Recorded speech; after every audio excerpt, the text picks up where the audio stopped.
Howdy up, boys! Happy St. Patrick's Day to everybody. My name is Nancy and you're watching Fog and Fern.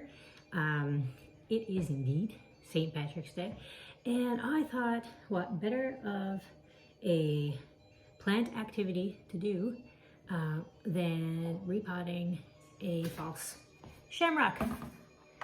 Oxalis Triangularis. I have a great big green one. So this is a recent plant that I've acquired, and I'm new to the care, but you know, it's a fairly easy care plant. I want to repot it. Of course, it is repotted. When I first bought it, it was 2 plants, and they were 2 4-inch plants. I wanted to make a big plant, and so I did that, and I put them in this looks like to be 8-inch grower pot. But what I noticed was, well, I thought about it afterwards.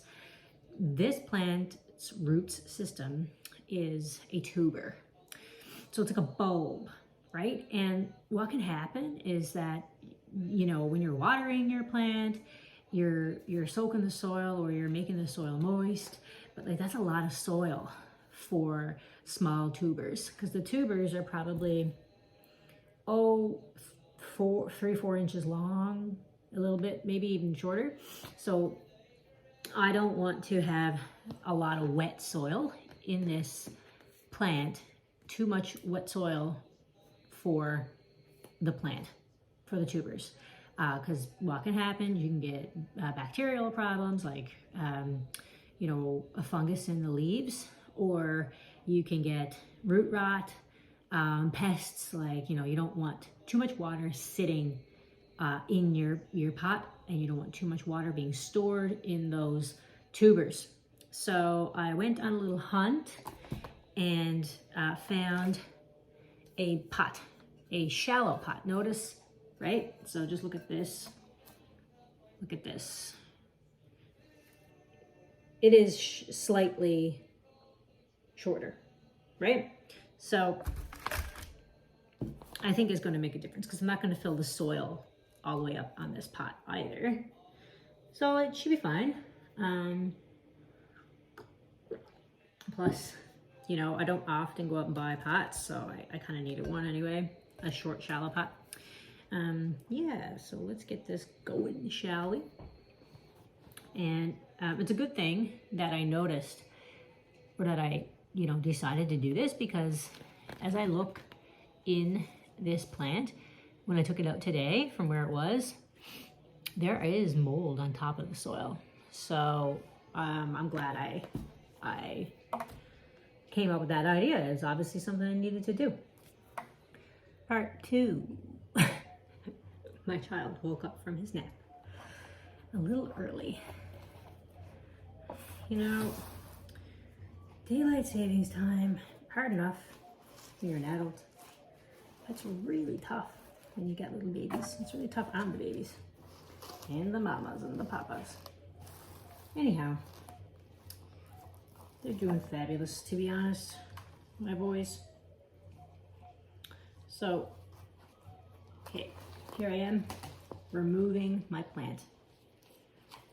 Getting back to what I'm going to be doing in this video. Okay, so I'm not too concerned about the soil in this plant. I just did this. So the little peck of mold that was on top of the plant, I'm not worried about, to be honest. So this soil down here is still moist, or yeah, it's moist. It's I wouldn't say it's moist, it's like damp.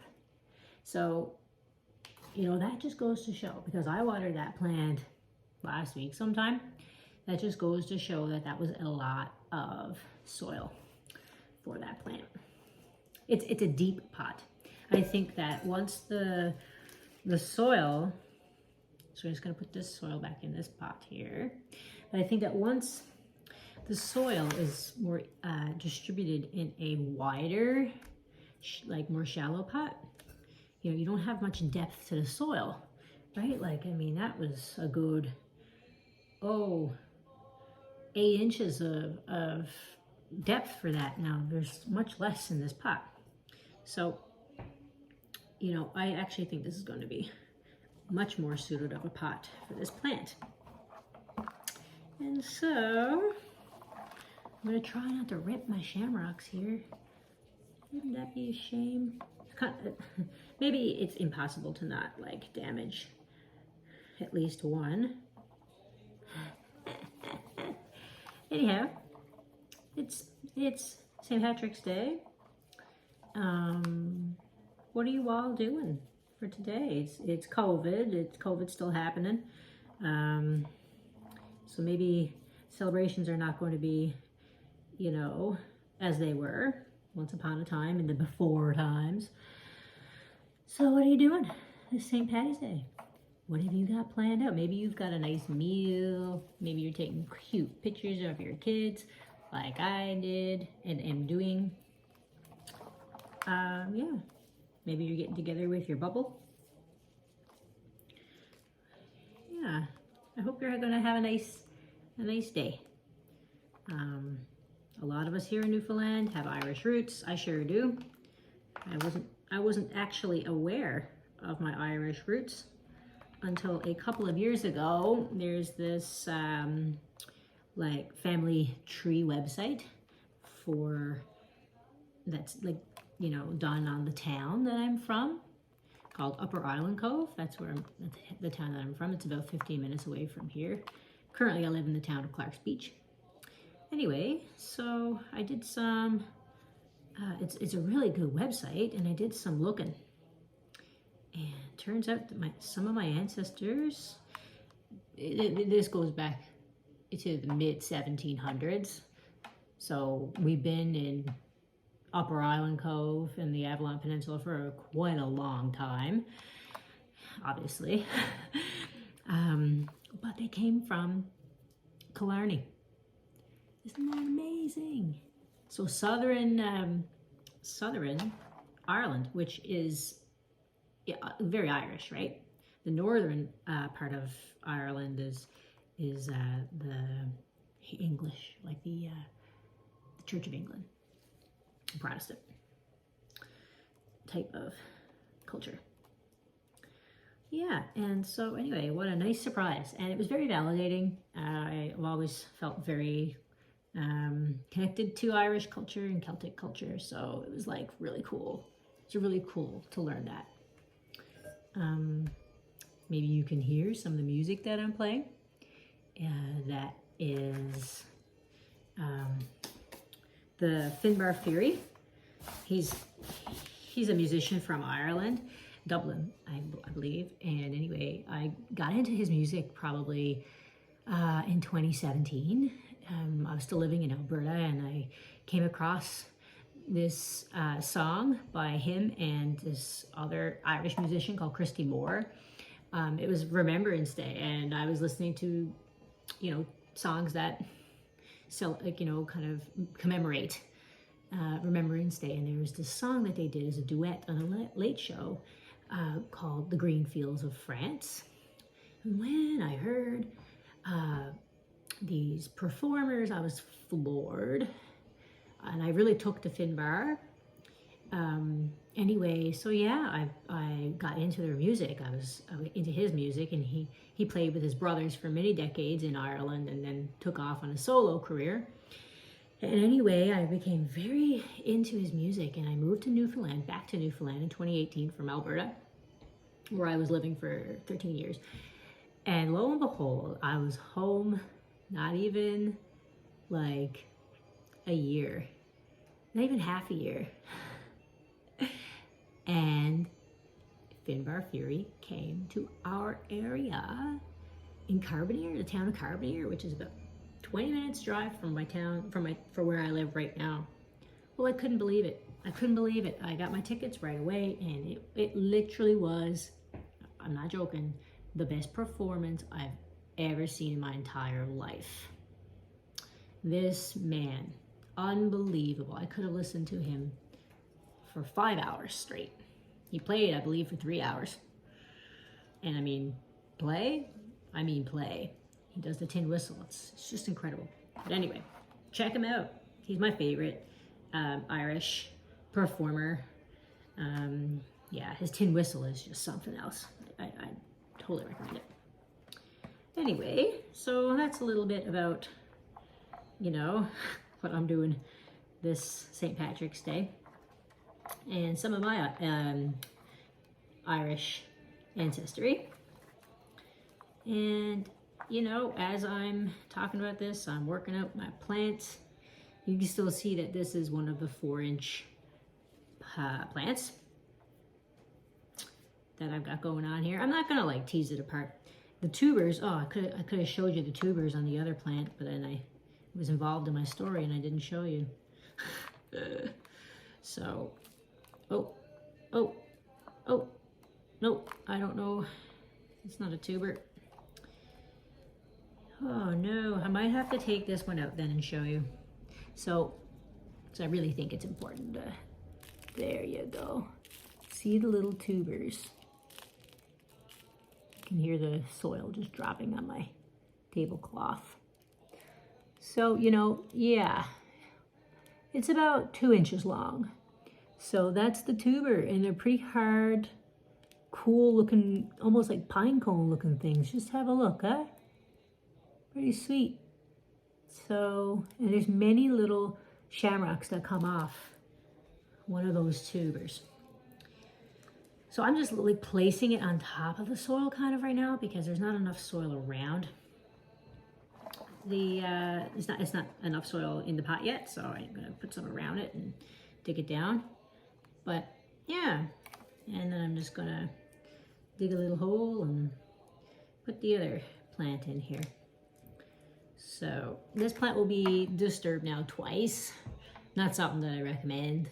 You know, I would recommend just being a little bit more hands-off with your plants, and you know, they don't like to be disturbed a lot. Now, shamrocks are pretty hardy. They are considered a weed. So, I mean, this is not an actual garden clover, but they're still pretty hardy and can be considered invasive plant. They spread and multiply quick. So how about I get into a little bit of the Oxalis Triangularis or clover false shamrock plant care, right? So these guys, if you can see, I'll move the plant a little. Oh, well, one fell off, so we'll look at that one. So if you can see, the leaves are quite tender. This one's closed up. This is what they do at night. Isn't that sweet? Sort of like prayer plants, right? So anyway, they're pretty tender. And so what this means is that you don't want to put them in too bright light. You can put them in bright indirect. They really like that. So a few feet back from, you know, brightly lit windows, good. They also produce little flowers when they're in optimal conditions. And they get enough light and sun or water, optimal conditions. And anyway, so yeah, you don't want to burn these guys. They will burn. So put them in bright and direct light. They like well-draining soil, like a lot of plants. So in this soil mix here, I've got, you know, 50% soil, peat moss-based soil, pro-mix. And then I also have about 20% perlite. So, and I think I also have some orchid bark in there as well. So, I mean, I've got a pretty well draining soil there. So that's good enough. And yeah, like their humidity needs, I wouldn't worry too much about humidity for this plant because it just likes general humidity. It doesn't need high humidity so much like ferns or even an ivy over there, which I have a humidifier underneath that ivy that I run sometimes. Not too much because I don't want to have, like, to encourage mold in my house. I do live oceanside, and, you know, we do have high humidity in this house as it is. In the mornings when I wake up, there's condensation on the windows, pretty much almost all windows in this house. So, you know, if you have high humidity in your house, sure, you can continue to have, you can have like humidifiers, but just watch how much humidity you have in your house. I actually need to get a humidity device to test the humidity in the house, so that way I have some kind of an idea. I just think that we have high humidity. As I said, I see condensation almost every morning. So anyway, that's a little bit about the plant there and its care. And yeah, these are really pretty. So there's also a purple one. There's a couple of kinds. There's this green one. Then there's like a purple one. It's such a dark purple, it almost looks black. It's beautiful. I was really struggling about which one I should get. I was gonna get one of each, a purple and a green, and mix them through. But I don't know, I'm just sort of like a green person. I have some purple plants, but you know, I was saying to you before, my vibe is really mostly green with pops of color. So I just couldn't do it. I just couldn't have another purple plant. Maybe one day I'll do it because they're so beautiful. And then there's like the Iron Cross Oxalis, and that's a beautiful plant as well.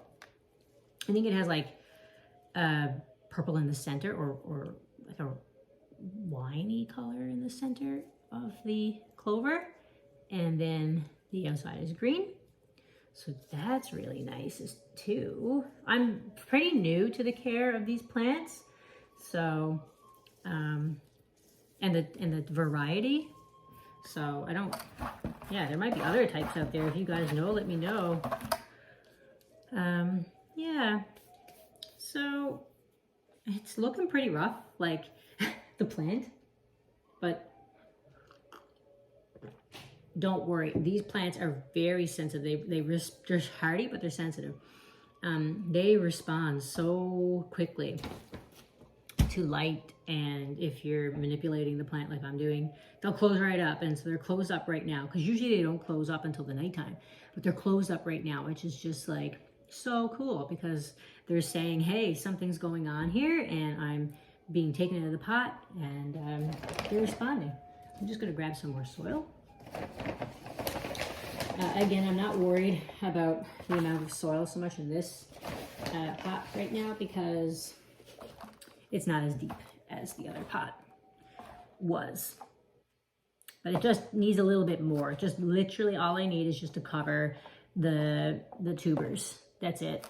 Some of them are lying horizontally, and I don't want to like rip the tubers from the root system around. So I don't want to do this. I'm just going to lightly cover them. I don't want to like tear up my plant. Again, as much as hands off as possible. Yeah. So mix some more perlite in there, make it nice and chunky. And just gonna sprinkle some soil on the top, just like this. And yeah, so have you guys noticed, like here, anyway, in Newfoundland, I don't know where you are living, for the people who are tuning in, or what part of Newfoundland you are in, but here in Conception Bay North, I tell ya, the sun is getting strong, like the rays are getting powerful. My Hoya are growing. It's wild. I think I mentioned that in my last video, but yeah, there's this saying in Newfoundland, and because I kind of wondered if we were going to have a hot spring and summer, because there's this saying in Newfoundland, you know, old people, they say the old people used to say this, that if there was a lot of dogberries on the trees in the fall, there would be a heavy snow, like they'd call that a good winter, having a lot of snow, probably for a few reasons. One, people cut wood back then, so maybe they could get in the woods to get their wood, chop their wood, and bring it out on sleigh, right? Cart it back out easily. If they didn't have that snow, how could they do that as well? So anyway, it could have been one of the reasons, and you know, maybe there was other reasons, agriculturally, who knows, but they used to call that a good winter when there was a lot of snow. And if there was hardly any berries in the fall and the dogberries, we'd have a poor winter. And we hardly had any berries on the dogberry trees. Barely any. And we had hardly any snow this winter. Not much at all. And look at this spring, right? It's uncharacteristically sunnier at this time of the year. So I'm gonna cut here. My baby's crying. I might be back 1 second. Well, look who I've got here. Mr. Julian.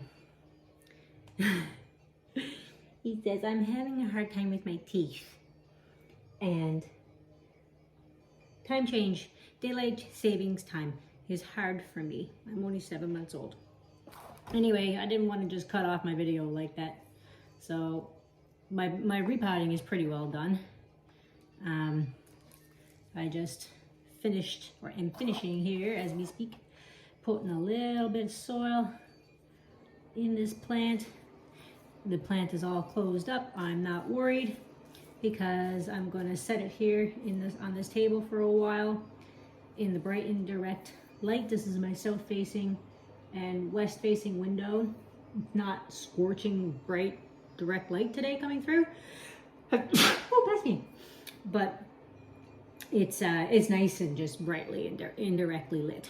So the clovers, like the little leaves, they'll open up. I'll just give it a good little drink here, and as well, because even though, like I said, the soil was damp, it could use a little bit more water. And what, you know, oh bless me, that's that perlite. It's good to give your plant a little bit of water when you repot it, because again, the plant's in shock, and it helps anchor the propagations, or you know, the parts of your plant that you have stuck down in the soil. So anyway, I give it a little bit of water, and my baby's up, and I think my time is up. I don't think that you're going to give me much more time to do this video. Hey, no. You mommy's little Patty? You mommy's little Irishman? Yes, he says I am. All right, well, that's it for today. And I hope you enjoyed this video. And I hope you've enjoyed the music in the background as well. And have a great St. Patrick's Day. If you have any questions about Oxalis left that I didn't cover, just let me know. Or if you just have anything you'd like to add, just leave it in the comments on the video. And thanks for watching. It'd be awesome if you could like my video, comment on it, share the video, and obviously subscriptions are definitely greatly appreciated. So thank you very much, and we will see you in my next video. Bye. Say bye, Julian. Bye.